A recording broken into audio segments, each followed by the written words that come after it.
Market ಅಲ್ಲಿರುವ ಕ್ರಾಂತಿವೀರ ಸಂಗೊಳ್ಳಿ ಮೂರ್ತಿಗೆ ಯಾರೋ ಕಿಡಿಗಾಡಿಗಳು ಅವಮಾನ ಮಾಡಿದ್ದಾರೆ. ಇದು ನಮ್ಮ ಸಮಾಜ ಅಷ್ಟೇ ಅಲ್ಲ, ಕ್ರಾಂತಿವೀರ ಸಂಗೊಳ್ಳಿ ಅದೊಂದು ಭಕ್ತಿನೂ ಶಕ್ತಿನೂ. ಈ ಸಂಗೊಳ್ಳಿ ನಮಗೆ ಅಷ್ಟೇ ಸೀಮಿತ ಅಲ್ಲ, ಈ ದೇಶದ ಸೀಮಿತ.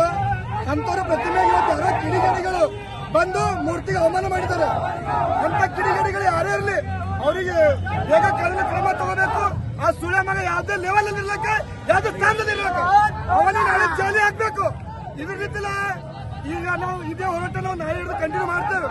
ನಮಗೆ ನ್ಯಾಯ ಬೇಕು. ಆ ಕಿಡಿಗೇಡಿ ಯಾವೇ ಇರ್ಲಕ್ಕೆ ಅವ್ನಿಗೆ ನಾಳೆ ಒಂದು ಒಳ ಹಾಕ್ಬೇಕು. ಅವಾಗ ನಾವು ಇದು ಹೋರಾಟ ನಿಲ್ಲಿಸ್ತೇವೆ. ಅಲ್ಲಿವರೆಗೂ ಹೋರಾಟ ನಿಲ್ತಲ್ಲ.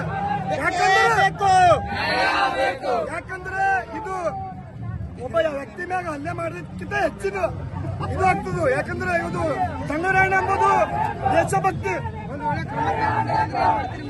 ಕಲಬುರಗಿ ಬಂದ್ ಮಾಡ್ತೀವ್ರಿ.